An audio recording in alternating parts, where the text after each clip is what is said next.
اعوذ باللہ من الشیطان الرجیم بسم اللہ الرحمن الرحیم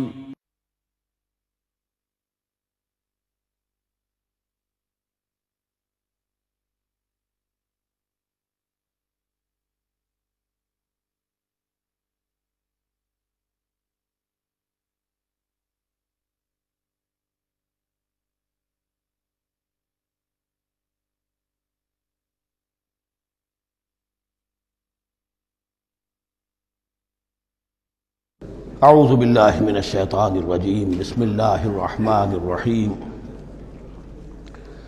الطلاق مرتان فامساک بمعروف او تسریح باحسان صدق اللہ العظیم۔ پچھلی نشست میں جو مضامین آئے تھے ان میں سے ایک کے بارے میں مجھے احساس ہوا کہ میں نے ایک بات شروع کی تھی لیکن نامکمل رہ گئی۔ آیت الاختلاف کے بارے میں نے عرض کیا تھا کہ وحدت ادیان کے فلسفے کا ایک جز صحیح ہے، ایک غلط ہے۔ صحیح جز کی وضاحت تو ہو گئی کہ یہ تمام جتنے بھی دنیا میں مذاہب ہیں اور دین ہیں یہ سب اسی دین حق سے نکلی ہوئی شاخیں ہیں۔ دین حق سے پگڈنڈیاں موڑی ہیں، صراط مستقیم سے پگڈنڈی موڑی ہے، کوئی بہت دور نکل گئی اور اس کا یوں سمجھیے کہ پہچانی ہوئی صورت بھی پہچانی نہیں جاتی، اتنی دور ہو گئی کہ اس کا اس دین حق کے ساتھ اب کوئی رشتہ نظر ہی نہیں آتا۔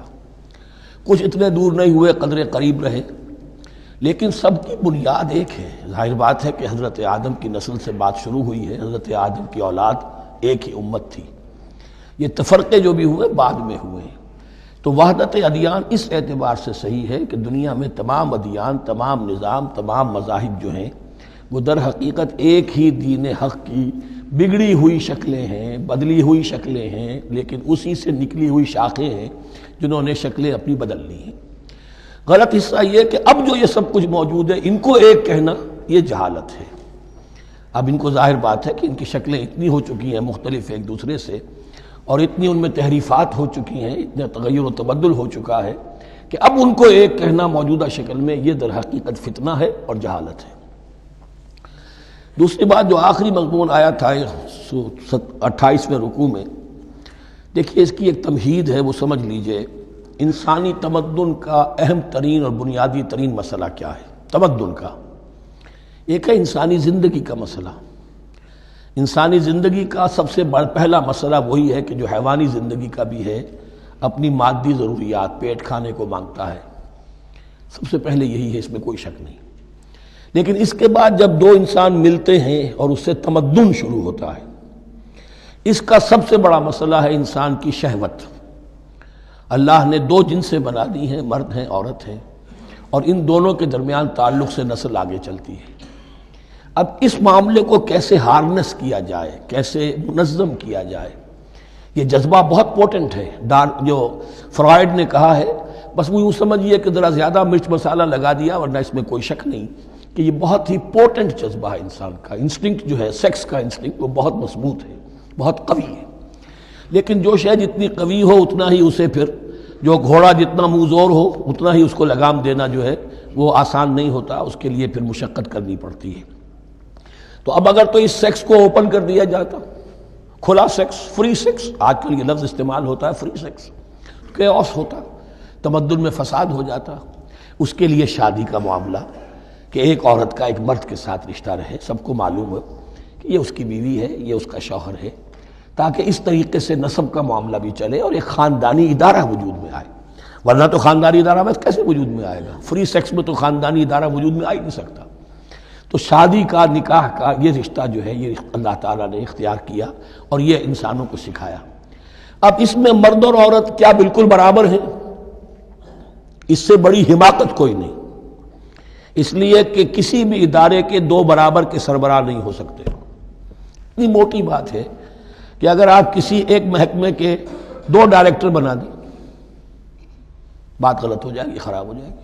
ایک ڈائریکٹر، مینیجنگ ڈائریکٹر، دوسرے 10 ڈائریکٹر بنا دیجیے آپ، لیکن اوپر ایک ہوگا، جنرل مینیجر ایک ہوگا، ڈپٹی مینیجر 10 رکھ دیجیے۔ ہر ادارے میں اگر نظم قائم کرنا ہے تو ایک اوپر ٹاپ پر ہونا چاہیے۔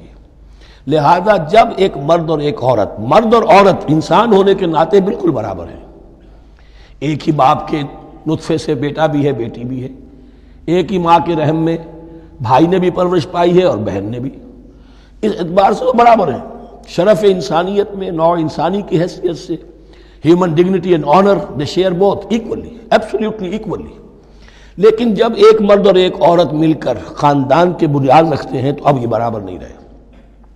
جیسے انسان سب برابر ہیں لیکن چپڑاسی اور افسر برابر نہیں ہے، اس کے کچھ اور اختیارات ہیں، اس کے کچھ اور اختیارات ہیں، اس کے کچھ اور فرائض ہیں، اس کے کچھ اور فرائض ہیں۔ اس طریقے سے اس رشتے کے معاملے میں، اور یہ بھی نوٹ کر لیجئے کہ یہی وجہ اس قدر تفصیل کے ساتھ سب سے پہلے احکام قرآن میں دیے جا رہے ہیں اسی آئلی قوانین کے متعلق، لیکن تمدن کی جڑ بنیاد یہ ہے، یہاں سے خاندان بنتا ہے، اور خاندانوں کے اجتماع کا نام معاشرہ ہے۔ خاندان کا نظام، اب ہمارا پاکستانی جو معاشرہ ہے، اگر ہماری 14 کروڑ تعداد ہے اس وقت، 7 افراد ایک خاندان کے اگر آپ شمار کر لیں تو آپ سمجھیے اتنے خاندان ہماری دنیا میں اس وقت موجود ہیں، 2 کروڑ خاندان ہیں، ان خاندانوں پر مشتمل ہے۔ خاندان کا ادارہ مستحکم ہوگا، معاشرہ مستحکم ہو جائے گا۔ خاندان کے ادارے میں صلاح ہوگی، فلاح ہوگی، معاشرے میں صلاح و فلاح آئے گی۔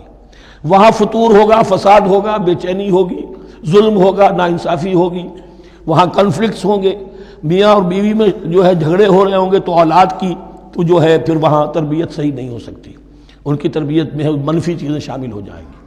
تو یہ ساری چیزیں جس کی وجہ سے بڑی تفصیل سے قرآن مجید میں احکام دیے گئے ہیں آئلی قوانین، ان میں جہاں تک یہ معاملات ہے، طلاق کا معاملہ ہے، اس میں برابر نہیں ہے۔ شادی کرنے میں عورت کو بھی حق ہے، وہ شادی سے انکار کر دے، جبر نہیں کیا جا سکتا۔ ایک مرتبہ وہ نکاح میں آ گئی ہے تو اب شوہر کا پلڑا بھاری ہے، شوہر اسے طلاق دے سکتا ہے، اگر ظلم کے ساتھ دے گا اللہ کے ہاں جواب دہی کرے گا اور پکڑ ہو جائے گی، لیکن اختیار ہے، وہ خود طلاق نہیں دے سکتی، البتہ طلاق حاصل کر سکتی ہے خلا جسے ہم کہتے ہیں، وہ عدالت کے ذریعے سے، بڑوں کے ذریعے سے، رشتہ داروں کے ذریعے سے خلا کرے، لیکن طلاق دینے کا حق اس کو برابر نہیں ہے مرد کی طرح۔ اسی طرح اگر ایک طلاق دی تھی مرد نے اور اب یہ عدت پوری نہیں ہوئی ہے، وَبَعُولَتُهُنَّ أَحَقُّ بِرَدِّهِنَّ، اب وہ کہے تو نے طلاق دے دیا، میں تیرے گھر میں بسنے کو تیار نہیں ہوں، نہیں، اختیار مرد کا ہے، عدت کے اندر 3 مہینے کے اندر وہ اس کو واپس لے سکتا ہے، اس کو طلاق رجعی کہتے ہیں۔ یہ تمام چیزیں ایسی ہیں کہ بہرحال خواتین کو اچھی نہیں لگتی، اور آج کی دنیا میں تو جو یہ مرد و عورت کی مساوات کا سلسلہ ہے، یہ شیطان کا سب سے بڑا فلسفہ اور معاشرے میں فساد اور گندگی پیدا کرنے کا اس کا سب سے بڑا ہتھیار ہے۔ اور اب جو کچھ رہی صحیح اقدار ہماری ایشیا کے ممالک جو ہیں، زیادہ تر مسلمان ممالک ہیں، ان میں خاندانی نظام کی جو بچی کھچی شکل رہ گئی ہے اس کو برباد کرنے کے لیے یہ قاہرہ کانفرنس اور بیجنگ کانفرنس، اس ایشیا کا گھیراؤ دونوں طرف سے، مشرق سے اور مغرب سے، کہ عورت کو آزاد کرو، عورت کو اٹھاؤ، ایمینسیپیشن کے نام پر، آزادی کے نام پر، اور مرد و عورت کی مساوات کے نام پر، تاکہ خاندانی نظام ٹوٹ کر رہ جائے، جیسے کہ ان کے ہاں ٹوٹ چکا ہے خاندانی نظام نے۔ یہ کلنٹن صاحب نے کہا تھا اپنے سال 9 کے میسج میں کہ عنقریب ہماری قوم، امریکن نیشن، بہت جلد اس کی اکثریت حرامزادوں پر مشتمل ہوگی، born out of wedlock, وہ کسی شادی کے نکاح کے نتیجے میں کوئی وجود میں نہیں آئے ہیں، زنا کے نتیجے میں وجود آئی بھی قوم ہوگی۔ 1 پیرنٹ فیملی رہ گئی ہے، ماں ہی باپ ہے اور وہی ماں ہے، اور وہ دونوں وہ جانتے ہی نہیں۔ اب وہاں بڑی ایک مہم اٹھ رہی ہے کہ ہر انسان کا حق ہے کہ اسے معلوم ہو کہ میرا باپ کون ہے۔ وہاں تو بہت سے لوگ پتہ ہی باپ کون ہے میرا، کیا پتہ۔ یہ تباہی ہے جو اس معاشرے پر آ چکی ہے، اور ہمارے ہاں بھی لوگ اسی معاشرے کی نقالی پر چل رہے ہیں۔ اور یہ نظریہ مساوات مرد و زن جو ہے، یہ بہت ہی یوں سمجھیے کہ تابناک اور بہت اچھے الفاظ کے ساتھ سامنے آ رہا ہے۔ البتہ اس کا دوسرا رخ بھی ہے، اسلام نے عورت کو جو حقوق دیے ہیں بدقسمتی سے ہم مسلمانوں نے وہ بھی ان کو نہیں دیے۔ اس کی وجہ یہ ہے کہ ہمارے اوپر ہمارا ہانٹ کر رہا ہے ہمارا ہندوانہ پس منظر۔ ہندوؤں کے معاشرے میں عورت کی کوئی حیثیت نہیں، نہ اس کی وراثت کا حق ہے، نہ وہ بیوہ ہو جائے تو جینے کا حق تھا اس کو، وہ تو پھر ستی ہو جانا چاہیے اس کو، اس کے لیے تو زندگی کا حق بھی نہیں ہے، وراثت تو بہت دور کی بات رہی، کوئی پراپرٹی کا کوئی سوال نہیں، کسی طرح کی کوئی حیثیت نہیں، کوئی لیگل اینٹیٹی نہیں۔ لیکن ہم مسلمان تو ہو گئے، ہمارے آباء و اجداد، تربیت ہوئی نہیں، لہذا ہمارے اوپر وہی تصورات ہیں، عورت کو جو ہے پاؤں کی جوتی کی طرح سمجھنا۔ یہ جو کچھ ہم کر رہے ہیں ان کے جائز حقوق بھی انہیں نہیں دیتے، اس کے نتیجے میں ہم جو مغرب کا ہم پر حملہ ہے اس کو مؤثر کرنے میں گویا ہم مدد دے رہے ہیں۔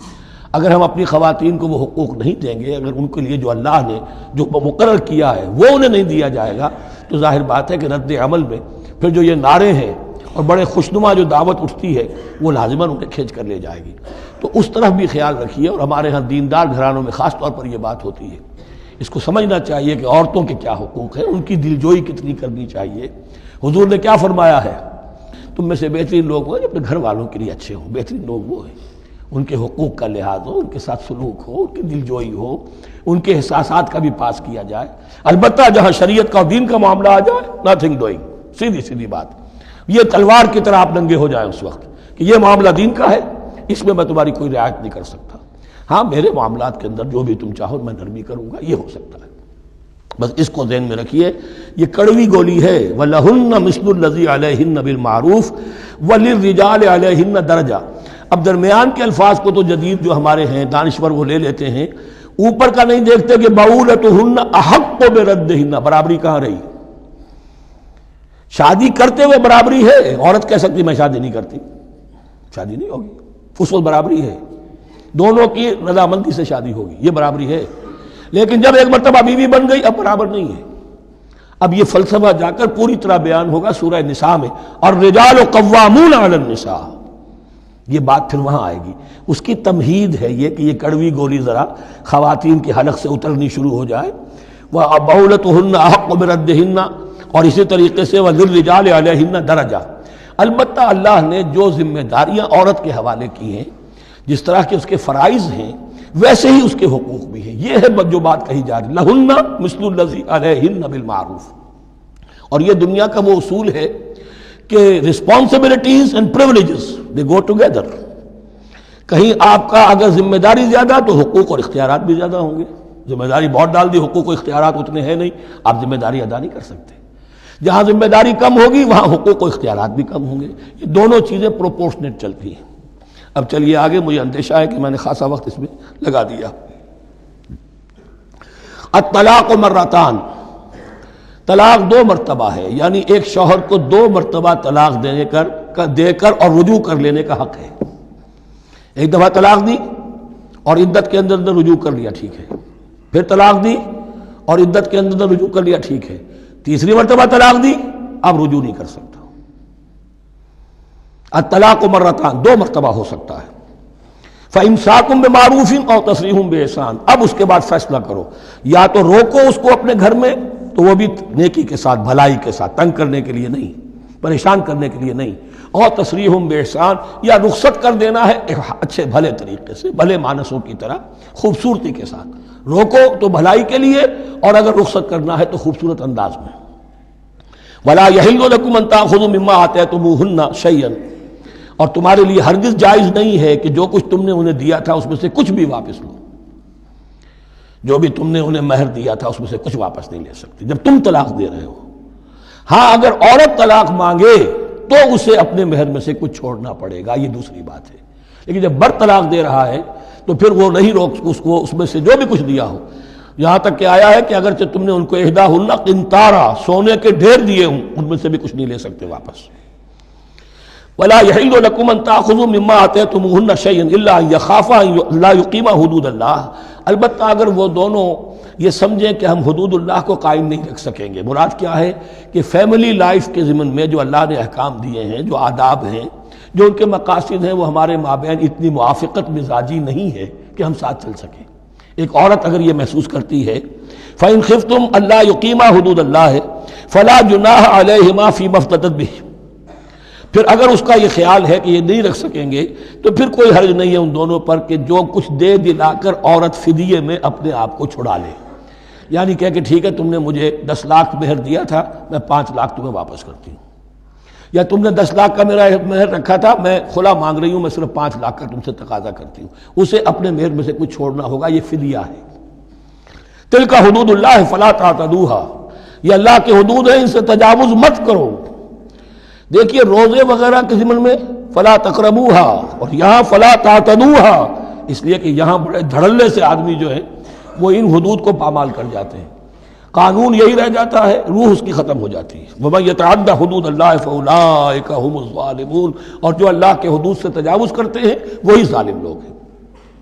فَإِن طَلَّقَهَا، اب اگر تیسری مرتبہ طلاق دے دی، الطلاق مرتان تو ہو چکا نا، اس کے بارے میں سارے احکام آ گئے، لیکن اب اگر دے دی مراد ہے تیسری مرتبہ، فَإِن طَلَّقَهَا فَلَا تَحِلُّ لَهُ مِن بَعْدِ حَتَّى تَنكِحَ زَوْجًا غَيْرَهُ، تو اب وہ اس کے لیے جائز نہیں ہوگی جب تک کہ وہ عورت کسی اور شوہر سے شادی نہ کرے۔ اس کو حلالہ کہتے ہیں، لیکن یہ حلالہ کروانا یا کرنا اور کسی کے ساتھ یہ معاہدہ کرنا تم شادی کر لو پھر طلاق دے دینا، اس پر لعنت فرمائی ہے، حضور نے لعنت فرمائی ہے۔ اور ہمارے ہاں علم میں آتی ہے، یہ بات سننے میں آتی ہے کہ بہت سے علماء نے اس کو دھندا بنا رکھا ہے۔ حلالہ مولوی مشہور ہیں مختلف شہروں کے اندر۔ فَإِن طَلَّقَهَا فَلَا تَحِلُّ لَهُ مِن بَعْدُ حَتَّى تَنكِحَ زَوْجًا غَيْرَهُ فَإِن طَلَّقَهَا، پھر اگر وہ بھی دوسری شادی کی دوسری جگہ پر، اس عورت نے اس شوہر سے بھی نہیں بنی، اس نے بھی طلاق دے دی، فَلَا جُنَاحَ عَلَيْهِمَا أَن يَتَرَاجَعَا، تو اب کوئی گناہ نہیں ہوگا ان دونوں پر کہ وہ رجوع کر لیں، پہلے سابق شوہر سے شادی کر لیں۔ یعنی عورت کو شاید عقل آ گئی ہو، کوئی اسی کی زیادتی تھی کہ پہلے شوہر کے ہاں بس نہیں سکی، اب دوسری مرتبہ کا تجربہ ہو گیا تو اس کے کان ہو گیا کہ کوئی غلطی میری ہی ہے، اب شاید دوبارہ وہ اپنے شوہر کی طرف، سابقہ شوہر کی طرف رجوع کرنا چاہے تو اس کی اجازت ہے۔ ان ظنا یقیما حدود اللہ، اگر ان کو یہ یقین ہو کہ وہ اللہ کے حدود کی پاسداری کر سکیں گے۔ اللہ کے حدود جو ہیں احکام شریعت، ان کو بہرحال مد نظر رکھنا ہے اور فائق رکھنا ہے۔ وَتِلْكَ حُدُودُ اللَّهِ يُبَيِّنُهَا لِقَوْمٍ يَعْلَمُونَ، اور یہ وہ حدود ہیں اللہ کے جن کو وہ واضح کر رہا ہے، کھول کھول کر بیان کر رہا ہے ان لوگوں کے لیے کہ جو علم حاصل کرنا چاہیں۔ ترجمہ یہ ہوتا ہے عام طور پر جنہیں علم حاصل ہے، اصل میں کسی وقت فعل کو طلب فعل کے معنی میں استعمال کیا جاتا ہے عربی زبان میں، یعلمون جو جاننا چاہیں، جن کی عدت طلب ہے علم کی۔ وَإِذَا طَلَّقْتُمُ النِّسَاءَ فَبَلَغْنَ أَجَلَهُنَّ، تو جب تم لوگ اپنی بیویوں کو طلاق دو اور پھر وہ اپنی عدت پوری کر لیں، فَأَمْسِكُوهُنَّ بِمَعْرُوفٍ أَوْ سَرِّحُوهُنَّ بِمَعْرُوفٍ، تو اب چاہو تو روکو انہیں لیکن معروف طریقے سے، اور چاہو تو انہیں رخصت کر دو وہ بھی اچھے طریقے پر۔ وَلَا تُمْسِكُوهُنَّ ضِرَارًا لِتَعْتَدُوا، اور دیکھو ایسا نہ کرو کہ تم روکو انہیں تنگ کرنے کے لیے۔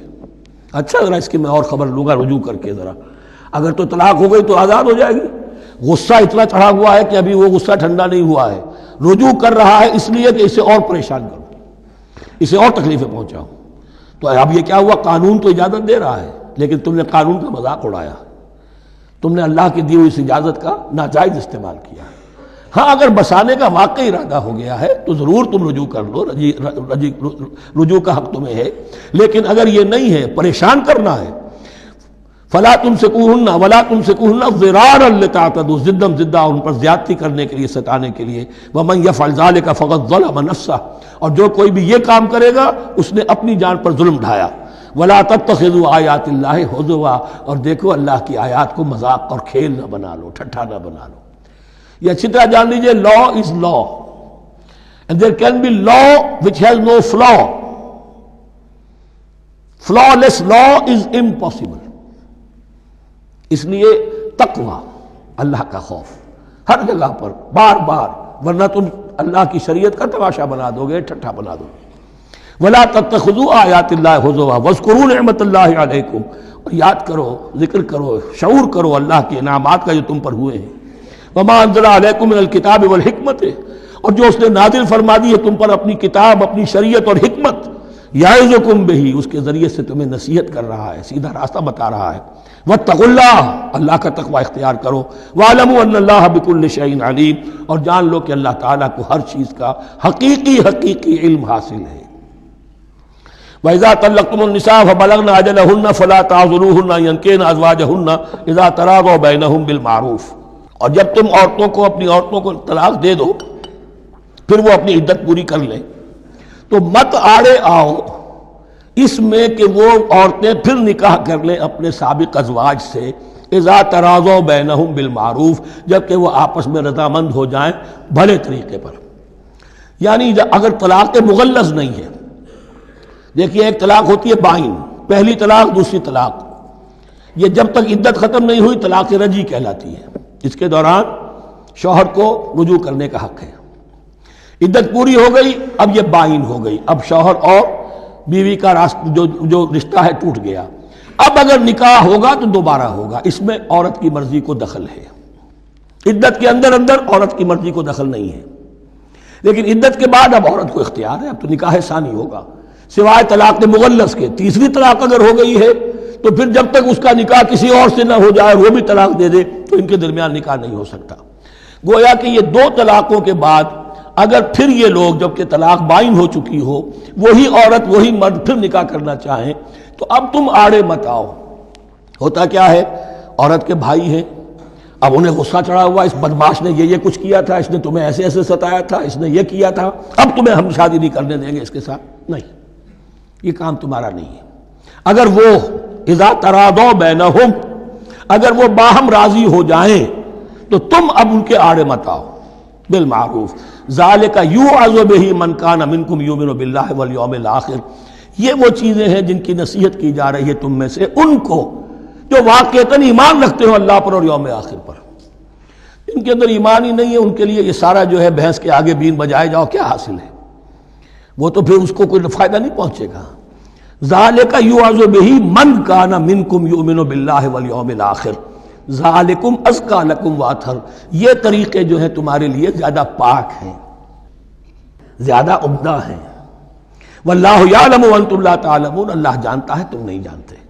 اپنی عقل کو مقدم نہ رکھو، یہ اللہ کا علم ہے، اسی نے عورت کو بنایا، اسی نے مرد کو بنایا، اسے مرد بھی عزیز ہے عورت بھی عزیز ہے۔ الخلق عیال اللہ، حضور نے فرمایا تمام مخلوق اللہ کے کنبے کے مانند ہے۔ اللہ کو تو اپنا ہر انسان مرد ہو یا عورت ہو محبوب ہے، پسندیدہ ہے، اس کی تخلیق ہے، اس کا شاہکار ہے، لیکن یہ کہ وہ جانتا ہے کہ عورت کے کیا حقوق ہونے چاہیے، مرد کے کیا ہونے چاہیے۔ لہذا واللہ یعلم وانتم لا تعلمون والوالدات یرضعن اولادہن حولین کاملین، اور والداؤں کے لیے، ماؤں کے لیے ضروری ہے کہ وہ اپنی اولاد کو 2 سال دودھ پلائیں پورا۔ اور یہ خاص طور پر یہاں تذکرہ ہو رہا ہے جب طلاق کا مسئلہ ہو۔ اب طلاق ہو گئی، شوہر تو علیحدہ ہو گیا، شوہر کہتا ہے بھائی میرا بچہ تو میرا ہے، قانوناً تو اولاد شوہر کی ہوتی ہے، لیکن تم اسے دودھ پلاؤ، تو 2 سال تک وہ عورت انکار نہیں کر سکتی، دودھ پلائے گی۔ لمن اراد ان یتم الرضاعہ، جو شخص چاہے کہ یہ رضاعت پوری کروائے اپنی سابقہ مطلقہ بیوی سے۔ وعلی المولود لہ رزقہن وکسوتہن بالمعروف، لیکن اس عرصے کے لیے جس کی وہ اولاد ہے یعنی شوہر جو سابق ہے اس کے ذمے ہے اس کا رزق اور اس کا لباس، جسے ہم نان نفقہ کہتے ہیں۔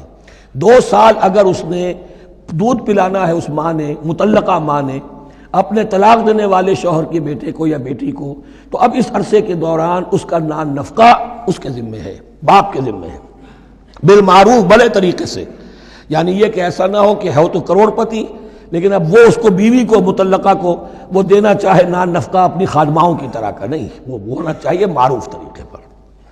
لا تکلف نفس الا وسعها، کسی پر ذمہ داری نہیں ڈالی جاتی مگر اس کی وسعت کے مطابق۔ لا تضار والدۃ بولدہا، نہ تو تکلیف پہنچائی جائے والدہ کو اپنے بچے کی وجہ سے، ولا مولود لہ بولدہ، نہ جس کا وہ اولاد ہے، جس کا وہ بیٹا یا بیٹی ہے یعنی باپ، نہ اس کو تکلیف پہنچائی جائے۔ کوئی لا ضرر ولا ضرار، حضور کی حدیث ہے، دونوں کے ساتھ منصفانہ سلوک کیا جائے۔ وعلی الوارث مثل ذلک، اب فرض کیجئے وہ شخص جو تھا طلاق دینے والا وہ تو مر گیا، تو وارث کے ذمے، اس کا جو وارث ہے اس کے ذمے نان نفقہ رہے گا، اس کے اپنے مرحوم والد کی اگر اولاد اس کی کسی مطلقہ بیوی کے پاس ہے 2 سال تک دودھ پلانے کے لیے۔ فَإِنْ أَرَادَا فِصَالًا، اب یہ بھی ہو سکتا ہے کہ وہ دونوں جو ہے کہیں کہ سب میں تو دودھ نہیں پلاتی، یا یہ کہ وہ شوہر چاہے ان تراض منہما، دونوں راضی ہو جائیں کہ میں دودھ نہیں پلواتی، آپ دودھ چھڑوا دیجئے، وتشاور، آپس میں رضامندی اور مشورے سے، فلا جناح علیہما، اس میں بھی کوئی حرج نہیں۔ اگر دودھ چھڑوانا چاہیں، وہ کسی اور سے دودھ پلوانا چاہتے ہیں، کوئی دایا رکھ لی ہے اس سے دودھ پلوانا چاہتا ہے، ٹھیک ہے، لیکن ہونا چاہیے جبر نہ ہو، ماں پر جبر نہ ہو۔ ان تراض منہما، دونوں کی رضامندی سے، وتشاور، اور مشورے سے، فلا جناح علیہما، تو پھر ان دونوں پر کوئی حرج نہیں ہے۔ وَإِنْ أَرَدْتُمْ أَنْ تَسْتَرْضِعُوا أَوْلَادَكُمْ فَلَا جُنَاحَ عَلَيْكُمْ، اگر تم چاہو کسی اور سے اب دودھ پلوانا، رضاعت کروانا، تو اس میں بھی کوئی حرج نہیں۔ فَلَا جُنَاحَ عَلَيْكُمْ إِذَا سَلَّمْتُمْ مَا آتَيْتُمْ بِالْمَعْرُوف، جبکہ ان کی ماں، اس کی ماں کو تم دے چکو جو کچھ کہ تم نے طے کیا تھا معروف اور بھلے طریقے پر. واتقوا اللہ، اور اللہ کا تقوی اختیار کرو.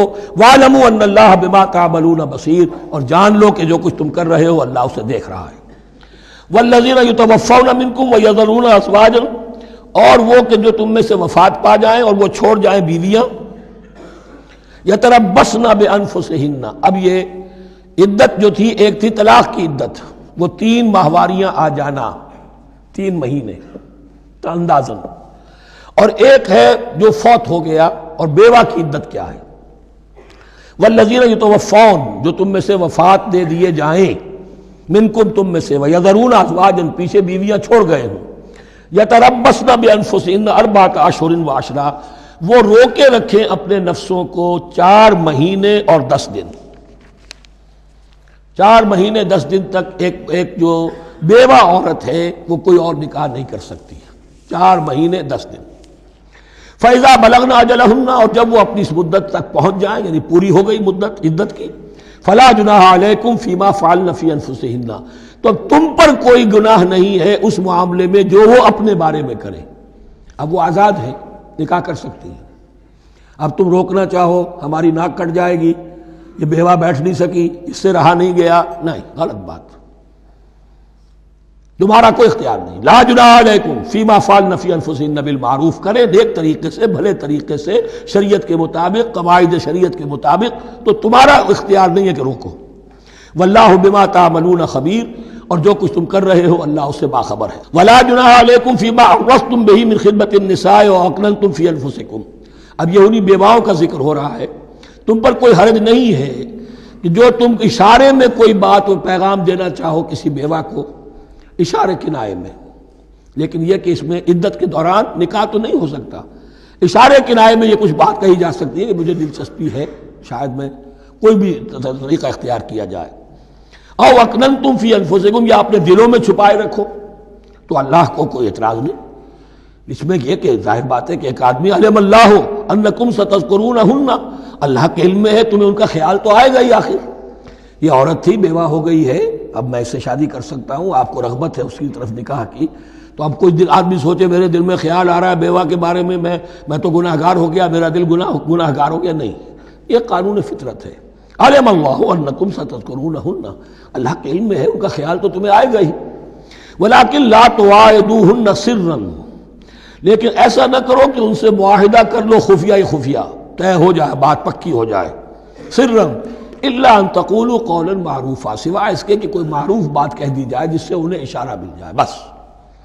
ولا تعزموا عقدۃ النکاح حتی یبلغ الکتاب اجلہ، اور مت باندھو گراہ نکاح کی جب تک کہ قانون شریعت اپنی مدت پوری نہ کر لے، یعنی عدت جب تک پوری نہ ہو جائے. اب یہاں دیکھیے حتی یبلغ الکتاب، کتاب سے مراد شریعت، قانون شریعت.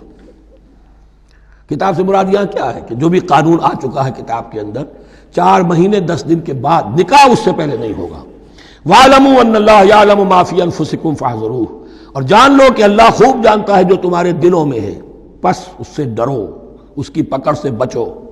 وَاعْلَمُوا أَنَّ اللَّهَ غَفُورٌ حَلِيمٌ، اور یہ بھی جان لو اللہ غفور بھی ہے، بخشنے والا بھی ہے. وہ خطا ہو گئی ہے، استغفار کرو، توبہ کرو، اللہ معاف فرمائے گا.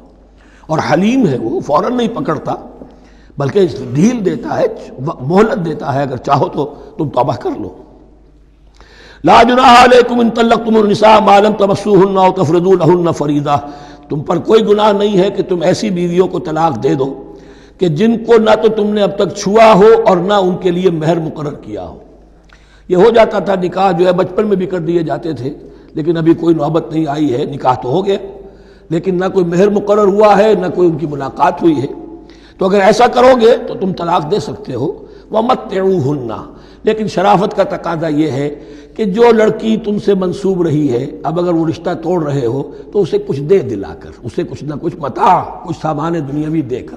متعوہن علی الموسع قدرہ وعلی المقتر قدرہ، جو وسعت والا ہے، جس کو کشائش حاصل ہے، غنی ہے، وہ اپنی حیثیت کے مطابق، اور جو تنگ دست ہے وہ اپنی حیثیت کے مطابق. متاع بالمعروف، اور یہ ساز و سامان دینا جو ہے یہ بھی بھلے انداز میں ہو، ایسا نہ ہو جو خیرات دی جا رہی ہو. حقا علی المحسنین، یہ حق ہے محسنین پر، یہ سمجھے کہ ہم پر اللہ تعالیٰ کی طرف سے عائد کردہ یہ ذمہ داری ہے۔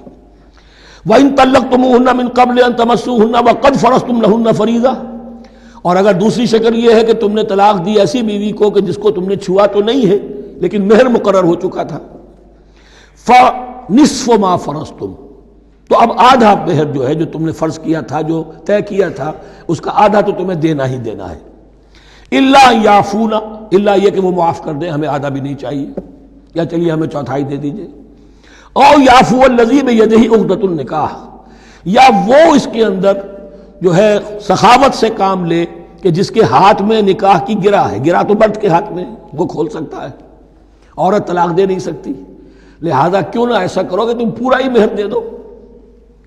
فرمایا وَأَن تَعْفُوا، اگر تم درگزر کرو اور زیادہ دو، اقرب للتقویٰ، یہ تقویٰ سے قریب تر ہے، وَلَا تَنْسَبُوا الْفَضْلَ بَيْنَكُمْ، اپنے مابین احسان کرنا مت بھولو، اور اپنے مابین جو فضیلت اللہ نے تمہیں دی ہے عورتوں پر اس کو مت بھولو۔ تمہارا پھر ایٹیچیوڈ بھی ایسا ہونا چاہیے کہ تم اپنے بڑے ہونے کے حساب سے ان کے ساتھ نرمی کرو، ان کو زیادہ دو، ان کو جتنا بھی مہر مقرر کیا تھا اس سے بھی زیادہ دے دلا کے رخصت کرو۔ قانون میں تو صرف مہر ہوگا، البتہ قانون یہی ہے کہ اگر انہیں چھوا نہیں ہے، مقاربت نہیں ہوئی ہے، لیکن یہ کہ مہر مقرر ہو چکا تھا تو آدھا مہر تو لازماً دینا ہے۔ آدھا بھی یہ چھوڑ سکتی ہے عورت، لیکن تمہارے لیے بہتر ہے کہ تم پورا دو یا اور زیادہ دو۔ ان اللہ بما تعملون بصیر، یقیناً جو کچھ تم کر رہے ہو اللہ دیکھ رہا ہے۔ حافظوا علی الصلوات والصلاۃ الوسطیٰ، محافظت کرو پوری طرح، چوکس ہو کر، چوکنے ہو کر تمام نمازوں کی، اور خاص طور پر صلاۃ وسطیٰ کی۔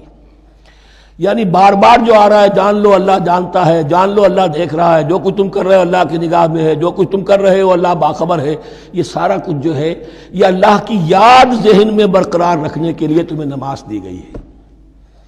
5 وقتہ تم حاضر ہو، دنیا کے کاروبار سے نکلو اور آ کر پھر عہد اللہ سے اپنا جو ہے، یہ جو حفیظ کا ایک شعر ہے، آؤ سجدے میں گرے لوح جبی تازہ کریں، سرکشی نے کر دیے دھندلے نقوش بندگی، آؤ سجدے میں گرے لوح جبی تازہ کریں۔ یہاں پر جو ہمارا بندگی کا نقش تھا سرکشی کی وجہ سے وہ دھندلے ہو گئے ہیں، سرکشی نے کر دیے دھندلے نقوش بندگی، آؤ سجدے میں گرے لوح جبی تازہ کریں، کہ پھر اس پر اللہ تعالیٰ کے ساتھ جو عہد کیا ہے ایاک نعبد و ایاک نستعین اسے پھر تازہ کریں۔ حافظوا علی الصلوات والصلاۃ الوسطیٰ، صلاۃ وسطیٰ کے بارے میں بہت سے اقوال ہیں، لیکن عام طور پر اس سے مراد عصر کی نماز لی گئی ہے۔ دن میں 2 نمازیں اس سے پہلے ہیں، فجر ہے، ظہر ہے، 2 پھر بعد میں ہے، مغرب عشاء ہے۔ وقوموا للہ قانتین، اور کھڑے ہوا کرو اللہ کے سامنے پورے ادب کے ساتھ، یعنی ایک تو رکوع ہے جس میں جھکنا ہے، سجدہ ہے جھکنے کی انتہا ہے، قیام بھی قنوت کے ساتھ ہو، معلوم ہو کہ ایک بندہ اپنے آقا کے سامنے کھڑا ہے، اس کے کھڑے ہونے کے انداز میں بھی معلوم ہو کہ تواضع ہے، عجز ہے۔ فَإِنْ خِفْتُمْ فَرِجَالًا أَوْ رُكْبَانًا، اور اگر تم خوف کی حالت میں ہو تو چاہے پیادہ چلتے ہوئے، سفر کرتے ہوئے، دشمن پیچھا کر رہا ہے، آپ کہیں جا رہے ہیں تو چاہے اب رکیں گے نماز پڑھیں گے تو وہ تعاقب میں قریب آ جائے گا، تو رجالن چلتے ہوئے، یا کہیں جلدی جانا ہے اور وہاں پر ابھی فوری طور پر حملہ کرنا ہے تو اس میں یہ ہے کہ جنگ کی حالت میں یہ رعایتیں ہیں، چلتے ہوئے اور رکبانہ یا سوار ہونے کی حالت میں بھی نماز پڑھی جا سکتی ہے۔ فَإِذَا أَمِنْتُمْ، لیکن پھر جب امن میں ہو جاؤ، فَاذْكُرُوا اللَّهَ كَمَا عَلَّمَكُمْ، پھر اللہ کو یاد کرو جیسے کہ تمہیں اس نے سکھایا ہے۔ کس نے سکھایا ہے؟ محمد الرسول اللہ نے۔ صلو کما رأیتمونی اصلی، نماز پڑھو جیسے کہ تم مجھے دیکھتے ہو میں نماز پڑھتا ہوں۔ وہ ہے اللہ کا سکھایا ہوا، اس لیے کہ یہ بھی ثابت ہے روایات سے کہ حضرت جبرائیل نے آ کر حضور کو نماز پڑھائی ہے، 2 دن پڑھائی ہے۔ ایک دن 5 نمازیں اول وقت میں پڑھائیں، دوسرے دن 5 نمازیں آخری وقت میں پڑھائیں، اور بتا دیا کہ ان نمازوں کا وقت ان اوقات کے دوران ہے۔ تو معلم جو ہے حضور کے نماز کے معاملے میں حضرت جبرائیل ہے، اور اب حضور جو ہے پوری امت کے لیے معلم ہے۔ فَإِذَا أَمِنْتُمْ فَاذْكُرُوا اللَّهَ كَمَا عَلَّمَكُمْ مَا لَمْ تَكُونُوا تَعْلَمُونَ، جو کچھ تم نہیں جانتے تھے اللہ نے تمہیں سکھایا ہے۔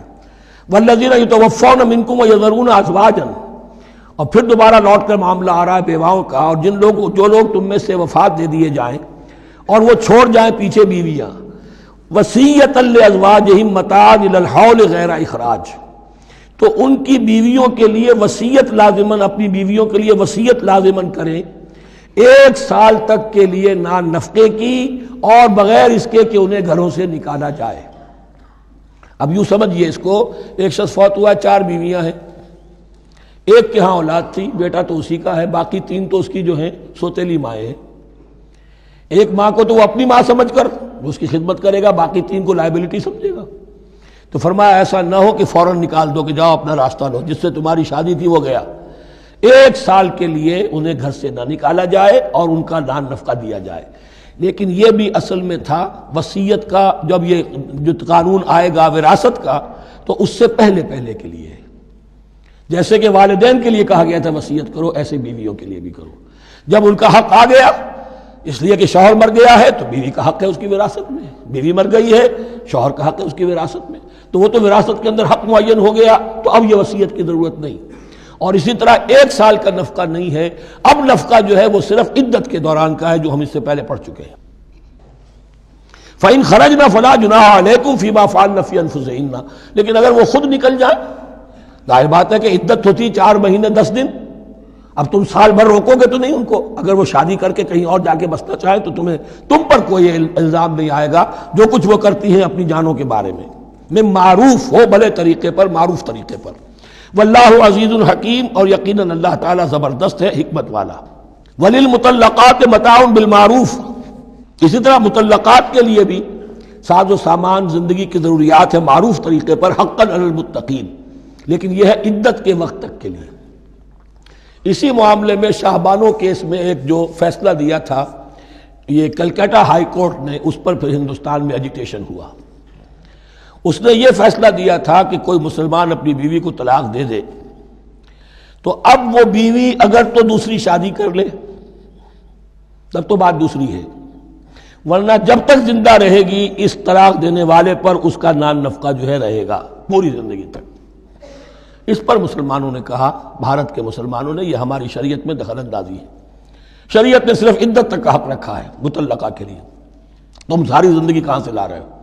پھر وہ فساد ہوا، پھر بہت سے لوگوں نے جانیں دیں، پھر جو ہے ایجیٹیشن ہوا، لیکن پھر راجیو گاندھی کو گھٹنے ٹیکنے پڑے، اور پھر قانون بنا دیا گیا بھارت میں کہ کوئی عدالت ہندوستان کی including supreme court of India مسلمانوں کے آئلی قوانین میں دخل نہیں دے سکتی۔ میں سلام کیا کرتا ہوں مسلمانوں نے بھارت کو، مسلمانوں نے وہاں پر یہ بات بھی نہیں ہونے دی کہ جب قرآن شریعت کا حکم جو ہے وہ یہ ہے کہ مطلقہ کو عدت تک کے لیے دان نفقہ ہے تو ساری زندگی کا کوئی معاملہ نہیں۔ کذالک یبین اللہ لکم آیاتہ لعلکم تعقلون، اسی طرح اللہ تعالیٰ تمہارے لیے اپنی آیات کو واضح کر رہا ہے تاکہ تم عقل سے کام لو اور سمجھو۔ اب جو 2 رکوع اگلے آ رہے ہیں یہ بڑے اہم ہیں اس اعتبار سے کہ یہ تاریخ بنی اسرائیل کا غزوہ بدر ہے جس کا تذکرہ ہوگا۔ میں ایک بات آپ کو بنی اسرائیل کی تاریخ کی بتا چکا ہوں کہ جب حضرت موسیٰ کے انتقال کے بعد یوشع ابن نون کی سرکردگی میں انہوں نے جہاد کیا، قتال کیا تو فلسطین فتح ہو گیا، لیکن انہوں نے چھوٹی چھوٹی حکومتیں 12 بنا لی اور آپس میں لڑتے بھی رہے۔ لیکن 300 برس کے بعد پھر صورتحال پیدا ہوئی، وہ واقعہ ہوگا جو اب سامنے آ رہا ہے کہ جب ان کے اوپر دنیا تنگ ہو گئی، آس پاس کے جو کافر اور مشرک لوگ تھے انہوں نے انہیں دبا لیا، بہت سو کو ان کے گھروں سے، ان کے ملکوں سے نکال دیا، تو پھر تنگ آ کر انہوں نے کہا اس وقت کے نبی سے کہ ہمارے لیے کوئی بادشاہ بنا دیجئے، سپہ سالار بنا دیجئے، اب ہم اللہ کی راہ میں جنگ کریں گے۔ تو وہ جو جنگ ہوئی ہے طالوت اور جالوت کی، اس جنگ کے بعد سے خلافت راشدہ شروع ہوئی ہے دور بنی اسرائیل کی۔ گویا کہ خلافت راشدہ دور بنی اسرائیل کی 300 برس بعد آئی ہے ان کے رسول کے انتقال کے، جبکہ خلافت راشدہ اس امت مسلمہ کی متصل ہے رسول اللہ صلی اللہ علیہ وسلم کے زمانے کے ساتھ، اس لیے کہ صحابہ نے جانیں دیں، خون دیا، قربانیاں دیں، اور اس کے نتیجے میں حضور کی زندگی ہی میں دین غالب ہو گیا، اسلامی ریاست قائم ہو گئی۔ تو ظاہر بات ہے اس کے بعد آپ کے انتقال کے بعد خلافت کا دور شروع ہو گیا، لیکن وہاں یہ سارے سال 300 برس گزرے ہیں، اس کے بعد ان کا دور خلافت آیا ہے، اور اس میں بھی 3 خلافتیں ہیں کہ جو متفق علیہ ہیں، ویسے وہاں تو وہ نبوتیں ہیں، طالوت علیہ السلام، داؤد علیہ السلام اور سلیمان علیہ السلام، چوتھی خلافت پر آ کر تقسیم ہو گئی ہے، جیسے حضرت علی کے زمانے میں چوتھی خلافت میں عالم اسلام جو ہے دارالاسلام منقسم ہو گیا کہ مصر اور شام نے حضرت علی کی خلافت کو تسلیم نہیں کیا۔ اسی طرح حضرت سلیمان کے دو بیٹوں میں پھر ان کی مملکت تقسیم ہو گئی، ایک اسرائیل اور ایک یہودیہ، یہ دو ریاستیں وجود میں ہیں، جیوڈی۔ بہرحال یہ جو واقعہ تھا کہ جس کے بعد خلافت راشدہ شروع ہو رہی ہے، اسلام کا غلبہ شروع ہو رہا ہے حضرت موسیٰ کی تاریخ میں، وہ ہے طالوت اور جالوت کی جنگ۔ اس کے لیے اب یہاں پر تذکرہ ہو رہا ہے، اور یہ بھی ایک آئینہ دکھایا جا رہا ہے صحابہ کرام کو، اب یہی مرحلہ تمہیں درپیش ہے۔ غزوہ بدر آیا چاہتا ہے، آئینہ، coming events cast their shadows before, تمہیں پہلے سے بتایا جا رہا ہے۔ الم تر الی الذین خرجوا من دیارہم، کیا تم لوگوں نے غور نہیں کیا، کیا تم نے غور نہیں کیا ان لوگوں کے حال پر کہ جو نکل گئے اپنے گھروں سے، وہم الوف، جبکہ وہ ہزاروں کی تعداد میں تھے، حذر الموت، موت سے ڈر کی وجہ سے، یعنی جب کفار اور مشرکین نے غلبہ کر لیا ان پر اور بہت سے ملکوں سے یہ بھاگے اپنے ملک چھوڑ کر، فقال لهم اللہ موتوا، تو اللہ نے ان سے کہا کہ مر جاؤ، ثم احیاہم، پھر انہیں زندہ کیا۔ یہاں یہ بھی ہو سکتا ہے مراد کہ فی الواقع یہ عمل ہوا ہو، اور یہ بھی مراد ہو سکتا ہے جیسے قوم مر جاتی ہے لیکن پھر اس کا نشأت ثانیہ ہو جاتی ہے، پھر اللہ نے ان کے اندر ایک جذبہ پیدا کر دیا۔ یعنی یہاں پر مرنا اور احیاء جو ہے وہ معنوی ہو، روحانی ہو، اخلاقی ہو، وہ بالفعل جسدی نہ ہو، لیکن اللہ کے اختیار سے باہر نہیں، اس کی قدرت میں ہے، سب کو مار کر بھی دوبارہ جلا سکتا ہے۔ ان اللہ لذو فضل علی الناس ولکن اکثر الناس لا یشکرون، اور یقیناً اللہ تعالیٰ تو اپنے بندوں پر بڑا فضل کرتا ہے، لیکن اکثر لوگ جو ہے شکر نہیں کرتے، ناقدری کرتے ہیں اللہ کے احسانات کی۔ لیکن اب وہ غزوہ بدر جو ہے ان کا، سابقہ امت مسلمہ کا، اس کا حال بیان کرنے سے پہلے مسلمانوں سے گفتگو ہو رہی، اس لیے کہ ہے تو ساری ان کے لیے، ان کی ہدایت کے لیے۔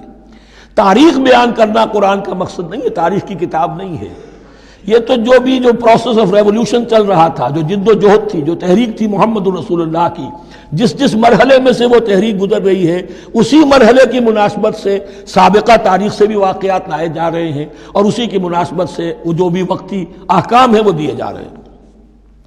وَقَاتِلُوا فِي سَبِيلِ اللَّهِ وَاعْلَمُوا أَنَّ اللَّهَ سَمِيعٌ عَلِيمٌ، اور جنگ کرو اللہ کے راستے میں، اور جان لو اللہ تعالیٰ سب کچھ سننے والا اور جاننے والا ہے۔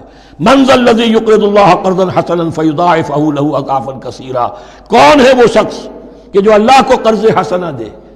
یہ انفاق جب کیا جاتا ہے خالص اللہ کے دین کے لیے، تو اللہ کہتا ہے یہ میرے ذمہ قرض ہے، دین میرا ہے، تم میرے دین کو غالب کرنا چاہتے ہو، میری حکومت قائم کرنا چاہتے ہو، تو جو کچھ اس میں خرچ کرو گے وہ مجھ پر قرض ہے، قرض حسنہ ہے۔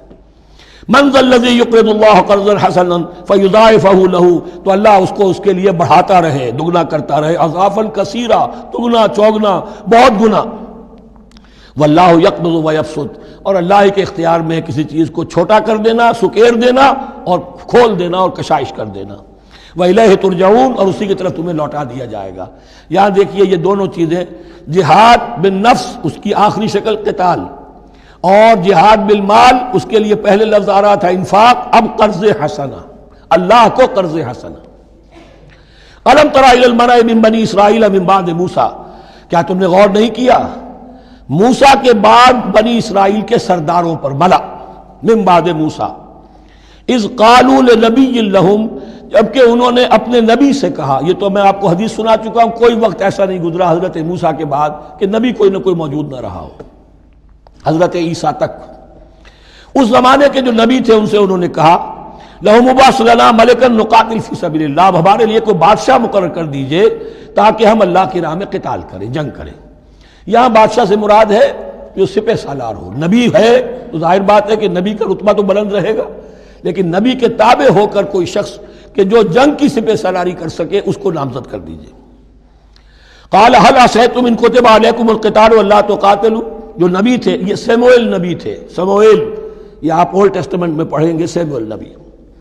انہوں نے کہا کہ اس کا بھی اندیشہ ہے کہ جب جنگ فرض کر دی جائے اللہ تقاتلوا، پھر تم جنگ نہ کرو، یعنی ابھی تو بڑے تمہارے دعوے ہیں، بہادری دکھا رہے ہو، بڑا جوش و خروش ہے، کہیں ایسا تو نہیں ہوگا کہ ادھر سے میں اللہ تعالیٰ سے اجازت بھی لوں جنگ کی اور تمہارے لیے کوئی سپہ سالار یا بادشاہ بھی بنا دوں اور پھر تم جنگ سے کرنی کترا جاؤ۔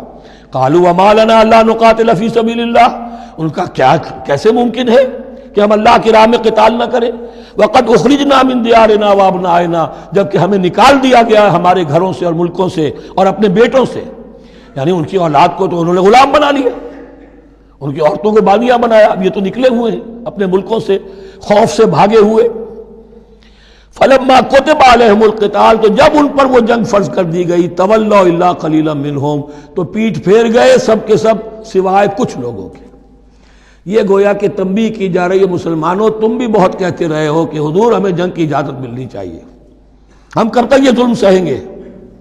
لیکن ایسا نہ ہو، دیکھو اب جب جنگ کا حکم آئے، اب پڑھ چکے ہم وہ آیت كتب عليكم القتال وهو كره لكم، اب اچھی نہیں لگ رہی جنگ، جان تو پیاری ہے، تو اب دکھا دیا گیا وہاں بھی یہ ہوا۔ واللہ علیم بالظالمین، اور اللہ ایسے ظالموں سے خوب باخبر ہے۔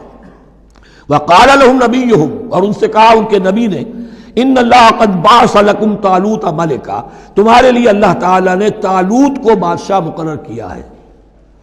ان کا نام تورات میں آیا ہے سول یا ساؤل، SAUL۔ اب یہ سمجھ میں نہیں آتا، ہو سکتا ہے کہ اصل نام ساؤل ہو، لیکن چونکہ وہ بہت قداور تھے، طول قداور، اس لیے ان کا ایک صفاتی نام ہو طالوت۔ قرآن مجید نے صفاتی نام لیا ہے کہ وہ بہت قداور تھے۔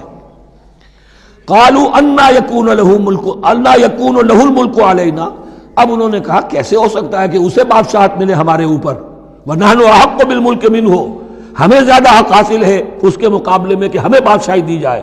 ولم یؤت سعۃ من المال، وہ تو مفلس ہے، اسے تو اللہ نے کوئی زیادہ دولت دی نہیں ہے، کیونکہ ان کے معیار تو یہی تھے، جو دولت مند ہے وہی صاحب عزت ہے۔ قال ان اللہ اصطفاہ علیکم، اب نبی نے کہا اب جو چاہو کہو، اللہ نے اس کو چن لیا ہے تم پر، یہ فیصلہ اب ہو چکا، اللہ کا فیصلہ ہے، ڈیوائن ججمنٹ ہے، ڈیوائن ڈیسیجن ہے، کین ناٹ بی ریووکڈ۔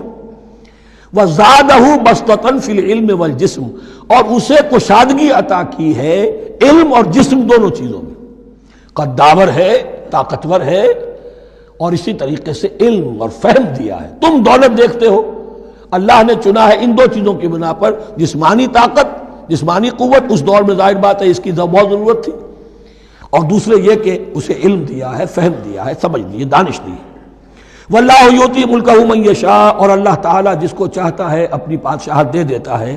واللہ واسع علیم، اللہ بہت سمائی والا ہے، واسع، اس کی وسعت جو ہے وہ اتھا ہے، اور علیم، اور سب کچھ واسع علیم، جاننے والا ہے، یعنی وہ جس کو جو کچھ دیتا ہے بربنائے علم دیتا ہے، کون اس کا مستحق ہے۔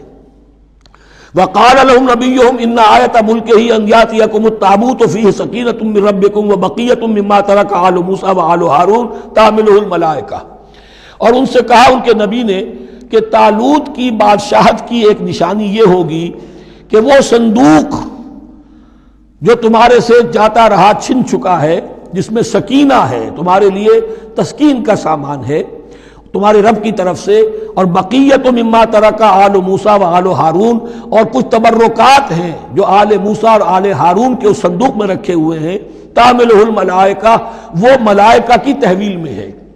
اب ان کی بادشاہی کی علامت کے طور پر وہ صندوق تمہارے پاس واپس آ جائے گا۔ اصل میں یہ تابوت سکینہ جو ہے یہ ان کا ایک بڑا لکڑی کا صندوق ہے، اب بھی ہے، ان کا دعویٰ ہے کہ موجود ہے، اور مسجد اقصیٰ کے نیچے جو سرنگ ہے اس میں موجود ہے۔ بعض ذرائع سے فوٹو لے کر بھی انہوں نے ڈاکومنٹری فلم بھی ابھی دکھا دی ہے کہ موجود ہے۔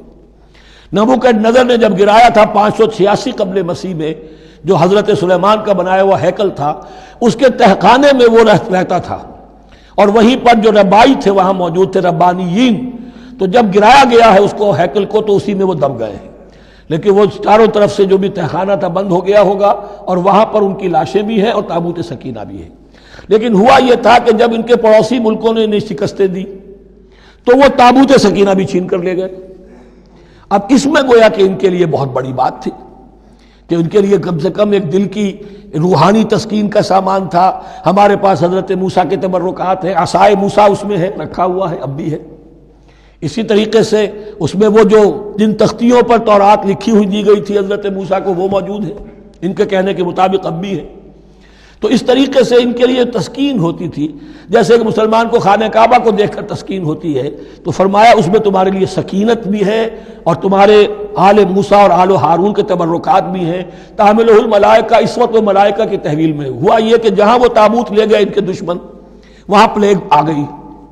انہوں نے سمجھا کوئی نحوست ہے اس کے اندر جس کی وجہ سے پلیگ آ گئی ہے، انہوں نے ایک چھکڑے کے اوپر اس کو رکھا اور بیلوں کو ہانک دیا، جاؤ جدھر جانا ہے۔ تو حضرت سموئیل نے ان سے کہا کہ طالوت کا اللہ کی طرف سے نامزد کیے جانا ایک علامت اس کی یہ ہوگی کہ وہ تمہاری تسکین کا سامان جو تم سے چھن گیا تھا، ان کے عہد عمارت میں یا ان کے عہد ملوکیت میں تمہیں واپس مل جائے گا، اور وہ فرشتوں کی تحویل میں ہے۔ تو ایک روز وہ چھکڑا جو ہے وہ لیے ہوئے وہ تابوت ان کے ہاں پہنچ گیا۔ ان فی ذلک لآیۃ لکم ان کنتم مؤمنین، یقیناً اس میں تمہارے لیے نشانی ہے اگر تم ماننے والے ہو۔ فلما فصل طالوت بالجنود، اب جب حضرت طالوت اپنے لشکروں کو لے کر چلے، ان میں سے جو لوگ تو انکار کر گئے رہ گئے، جو لوگ چلے ساتھ ان کو لے کر چلے۔ قال ان اللہ مبتلیکم بنہر، انہوں نے فرمایا اپنے لشکر والوں سے اللہ تعالیٰ تمہاری ایک آزمائش کرے گا ایک نہر سے، دریا سے، یہی جو ہے جارڈن ریور جارڈن، اس کو کراس کر کے پھر حملہ کرنا تھا۔ فمن شرب منہ فلیس منی، جو اس میں سے پیٹ بھر کر پانی پیے گا وہ مجھ میں سے نہیں ہے۔ ومن لم یطعمہ فإنہ منی، جو اس میں سے پانی نہیں پیے گا وہ میرا ساتھی ہے۔ الا من اغترف غرفۃ بیدہ، سوائے اس کے کہ کوئی صرف اپنے چلی سے لے کر چلو سے اور وہ کچھ وہ ایک گھونٹ لے لے۔ یہ اصل میں ہر کمانڈر کے لیے ضروری ہوتا ہے کہ کسی بھی بڑی جنگ سے پہلے اپنے ساتھیوں کا مورال دیکھے، ڈسپلن کی حالت دیکھے۔ تو جیسے حضور نے بھی غزوہ بدر سے قبل مشاورت کی تھی کہ مسلمانوں ایک لشکر آ رہا ہے جنوب سے کیل کانٹے سے لیس، اور ایک قافلہ آ رہا ہے شمال سے، اور اللہ نے ان دو میں سے ایک کا وعدہ کیا تمہیں ضرور ملے گا، بتاؤ کدھر چلیں۔ اندازہ ہو گیا کچھ لوگ جو کمزوری دکھا رہے تھے انہوں نے کہا چلیں جی پہلے قافلہ لوٹ لیں، اور جو لوگ تھے باہمت انہوں نے کہا جو حضور آپ کی ارادہ، جو آپ کا منشا ہو۔ تو یہاں بھی انہوں نے اس سے ٹیسٹ کیا ہے کہ آیا وہ میرے حکم کی پابندی کرتے ہیں یا نہیں کرتے۔ فشربوا منہ، تو ان سب نے، بہتوں نے پیا اس میں سے خوب جی بھر کر، الا قلیلا منہم، سوائے ان میں سے بہت کم تعداد میں۔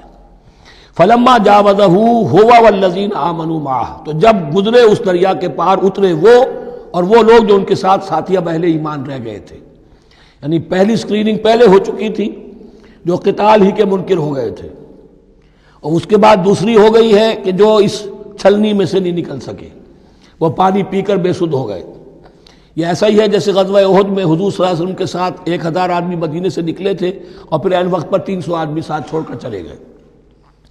تو جب انہوں نے دریا پار کر لیا، انہوں نے اور ان کے ساتھی اہل ایمان نے، قالوا لا طاقت لنا اليوم بجالوت وجنودہ، تو انہوں نے کہا کہ ہمارے اندر تو واقعتاً طاقت نہیں ہے کہ ہم جالوت کا اور اس کے لشکروں کا مقابلہ کر سکیں۔ یہ گولیت جس کو کہتے ہیں جالوت، یہ بڑا قوی ہیکل انسان تھا، اور اس کا جو زرہ بختر تھا وہ اتنا پورا جسم ڈھکا ہوا کہ سوائے آنکھ کے سوراخ کے اور کچھ نہیں تھا اس میں، جو نظر ہی نہیں آتا تھا۔ تو اس نے مبارزت کی اور کوئی بھی مقابلے پر نہیں آ رہا تھا۔ قال الذين يظنون انهم ملاقو الله كم من فئة قليلة غلبت فئة كثيرة باذن الله، تو کہا ان لوگوں نے جو یقین رکھتے تھے کہ اللہ سے ملاقات کرنی ہے، کہ کئی مرتبہ ایسا ہوا ہے، کتنی مرتبہ ایسا ہوا ہے کہ چھوٹی جماعت غالب آ گئی ہے بڑی جماعت پر اللہ کے حکم سے، یعنی آگے بڑھو، ہمت کرو، اپنی جو ہے کم ہمتی کا ثبوت نہ دو، اللہ تعالیٰ کی نصرت سے، اللہ کی مدد سے تمہیں فتح حاصل ہو جائے گی۔ واللہ مع الصابرین، اللہ تو صابروں کے ساتھ ہے۔ ولما برزوا لجالوت وجنودہ، تو جب وہ سامنے آئے جالوت اور اس کے لشکروں کے، برزا ظاہر ہو جانا، سامنے آمنے سامنے آ جانا، اب ادھر ان کا لشکر ہے طالوت علیہ السلام کا اور ادھر وہ جالوت کا لشکر ہے۔ قالوا، اب انہوں نے دعا کی، ربنا افرغ علینا صبرا، اے اللہ ہم پر صبر انڈھیل دے۔ یہ افرغ کا لفظ ہوتا ہے کسی برتن سے پانی اس طرح گرا دینا کسی کے اوپر کہ وہ برتن خالی ہو جائے، گھڑوں پانی ڈال دینا یا کچھ اور برتن میں سے۔ افرغ علینا صبرا، ہم پر صبر انڈھیل دے، صبر کی بارش فرما دے۔ ربنا افرغ علینا صبرا وثبت اقدامنا، اور ہمارے قدموں کو جما دے، وانصرنا علی القوم الکافرین، اور ہماری مدد فرما ان کافروں کے مقابلے میں۔ یہی دعا گویا کہ تلقین کی جا رہی ہے اہل ایمان کو کہ جب بدر کے موقع پر تمہارا مقابلہ ہوگا تو تمہیں یہ دعا کرنی چاہیے. فَهَزَمُوهُمْ بِإِذْنِ اللَّهِ، تو انہوں نے بھگا دیا ان کو اللہ کے حکم سے، اللہ کے اذن سے، اللہ کی مشیت سے. وَقَتَلَ داؤد جالوتا، اور قتل کیا جالوت کو داؤد نے. یہ داؤد جو ہے تورات سے معلوم ہوتا گڈریے تھے، جنگلوں میں رہتے تھے اپنی بھیڑیں بکریاں لے کر، اور ان کے پاس ایک گوپیا ہوتا تھا، اس گوپیے کے اندر پتھر رکھ کر اس کو گھما کر وہ مارتے تھے، لیکن نشانہ اتنا صحیح تھا کہ اس سے وہ کہتے تھے کہ میں شیروں کے جبڑے توڑ دیتا ہوں. جب کبھی شیر آتے ہیں میرے بھیڑوں بکریوں کے گلوں پر حملے کے لیے، تو جب وہ آ گئے اتفاق سے، جب لشکر آمنے سامنے تھے، ادھر جالوت للکار رہا ہے آئے کوئی میرے مقابلے میں، ادھر سب کے سب سہمے کھڑے ہیں، کوئی آگے نہیں نکل رہا. تو حضرت طالوت آئے، یہ حضرت داؤد آ گئے اتفاقاً. کہا معلوم ہوا کیا سچویشن ہے، یہ ہے کہ اچھا ٹھیک ہے، میں اس غیر مختون کا میں معاملہ کرتا ہوں، اس لیے کہ یہ ان کے یہاں سب سے بڑی گالی تھی. حضرت ابراہیم کی ملت میں ہے ختنہ، اور یہ جو کفار اور مشرک تھے ان کے ہاں ختنہ نہیں تھی، تو نامختون ہونا ان کے ہاں یہ سب سے بڑی گالی تھی. اس نامختون کا پھر جو ہے میں اس کو کیفر کردار تک پہنچاؤں گا، میرے پاس یہ گوپیا ہے اور میں تو شیروں کے جبڑے توڑ دیا کرتا ہوں. انہوں نے پھر وہ پتھر رکھ کر اور گھمایا ہے، اور سیدھا وہ آنکھ کے سوراخ سے اس کے بھیجے کے اندر اتر گیا. اور اس طریقے سے قتل داؤد و جالوتا، داؤد نے جالوت کو قتل کیا، اور اللہ تعالیٰ نے پھر ان کو جو براتِ عطا کیے. وَآتَاهُ اللَّهُ الْمُلْكَ وَالْحِكْمَةَ وَعَلَّمَهُ مِمَّا يَشَاءُ. ایک تو یہ کہ طالوت علیہ السلام نے اپنی بیٹی کا نکاح ان سے کر دیا، داماد ہو گئے، اور پھر انہی کو وارث بنایا، یہ بادشاہ ہوئے. اللہ نے ان کو ہی ملک دیا، حکومت دی، بادشاہت دی، دی نبوت بھی دی. یہ دونوں اعتبارات سے ان کو اللہ تعالیٰ نے سرفراز فرمایا. وَعَلَّمَهُ مِمَّا يَشَاءُ، اور پھر اسے سکھایا جو کچھ کہ اللہ نے چاہا. وَلَوْلَا دَفْعُ اللَّهِ النَّاسَ بَعْضَهُمْ بِبَعْضٍ، اور اگر اس طریقے سے اللہ ایک گروہ کو دوسرے کے ذریعے سے دفع نہ کرتا رہے، زمین میں فساد ہوتا ہے تو اللہ تعالیٰ کو شکل ایسی پیدا کرتا ہے کہ کسی اور گروہ کو سامنے لا کر مفسدوں کا خاتمہ کرتا ہے. اگر ایسا نہ ہوتا، وَلَوْلَا دَفْعُ اللَّهِ النَّاسَ بَعْضَهُمْ بِبَعْضٍ لَفَسَدَتِ الْأَرْضُ، تو زمین میں فساد ہی فساد پھیل گیا ہوتا. اللہ تعالیٰ نے ان جنگوں کے ذریعے سے ہر بڑا فرعون جو آتا، ہر فرعون راموسا، اللہ تعالیٰ نے کوئی نہ کوئی اس کے لیے علاج تجویز کیا ہوا ہے. وَلَوْلَا دَفْعُ اللَّهِ النَّاسَ بَعْضَهُمْ بِبَعْضٍ لَفَسَدَتِ الْأَرْضُ وَلَكِنَّ اللَّهَ ذُو فَضْلٍ عَلَى الْعَالَمِينَ، لیکن اللہ تعالیٰ تو تمام جہانوں پر بڑا فضل کرنے والا ہے. تِلْكَ آیاتُ اللَّهِ نَتْلُوهَا عَلَيْكَ بِالْحَقِّ، یہ اللہ کی آیات ہیں جو ہم پڑھ کر آپ کو سنا رہے ہیں حق کے ساتھ. یہ قول گویا کہ حضرت جبرائیل کی طرف منسوب ہوگا. یہ اللہ کی آیات ہیں اے مسلمانوں، اے محمد صلی اللہ علیہ وسلم، جو ہم آپ کو سنا رہے ہیں حق کے ساتھ. وَإِنَّكَ لَمِنَ الْمُرْسَلِينَ، اور یقیناً اے محمد صلی اللہ علیہ وسلم آپ رسولوں میں سے ہیں. تِلْكَ الرُّسُلُ فَضَّلْنَا بَعْضَهُمْ عَلَى بَعْضٍ، ایک بہت اہم قانون بیان ہو رہا ہے. ان رسولوں میں سے ہم نے بعض کو بعض پر فضیلت دی ہے. یہ میں پہلے بیان کر چکا ہوں کل. تفریق بین الرسل کفر ہے، تفضیل یہ قرآن سے ثابت ہے. کوئی افضل ہے اور کوئی مفضول ہے، کسی کو کسی اعتبار سے فضیلت ہے، کسی کو کسی اور اعتبار سے فضیلت. جزوی فضیلت ہے مختلف لوگوں کی ہو سکتی ہے، کلی فضیلت تمام انبیاء اور رسول پر محمد رسول اللہ کو حاصل ہے. تِلْكَ الرُّسُلُ فَضَّلْنَا بَعْضَهُمْ عَلَى بَعْضٍ مِّنْهُمْ مَنْ كَلَّمَ اللَّهُ، ان میں سے وہ بھی تھے جن سے اللہ نے کلام فرمایا، حضرت موسیٰ علیہ السلام. وَرَفَعَ بَعْضَهُمْ دَرَجَاتٍ، اور بعضوں کے اور کسی اعتبار سے درجات بڑھا دیے. وَآتَيْنَا عِیسَیٰ ابْنَ مَرْیَمَ، اور ہم نے عیسیٰ ابن مریم کو البینات بڑے کھلے معجزے دیے. وَأَیَّدْنَاهُ بِرُوحِ الْقُدُسِ، اور ان کی مدد فرمائی حضرت جبرائیل کے ساتھ. وَلَوْ شَاءَ اللَّهُ مَا اقْتَتَلَ الَّذِينَ مِن بَعْدِهِم مِن بَعْدِ مَا جَاءَتْهُمُ الْبَيِّنَاتُ، لیکن اللہ چاہتا تو یہ آپس میں نہ لڑتے جھگڑتے، نہ یہودیوں کی آپس میں جنگیں ہوتی، نہ یہودیوں نصرانیوں کی ہوتی، نہ نصرانیوں کے فرقے ایک دوسرے سے لڑتے. وَلَوْ شَاءَ اللَّهُ مَا اقْتَتَلَ الَّذِينَ مِن بَعْدِهِم مِن بَعْدِ مَا جَاءَتْهُمُ الْبَيِّنَاتُ، اس کے بعد کہ ان کے پاس واضح تعلیمات آ چکی تھیں. وَلَٰكِنِ اخْتَلَفُوا، لیکن انہوں نے اختلاف کیا. فَمِنْهُم مَّنْ آمَنَ وَمِنْهُم مَّنْ كَفَرَ، ان میں وہ بھی ہیں جو ایمان لے آئیں گے اور ان میں وہ بھی ہیں جو کفر پر اڑ گئے ہیں.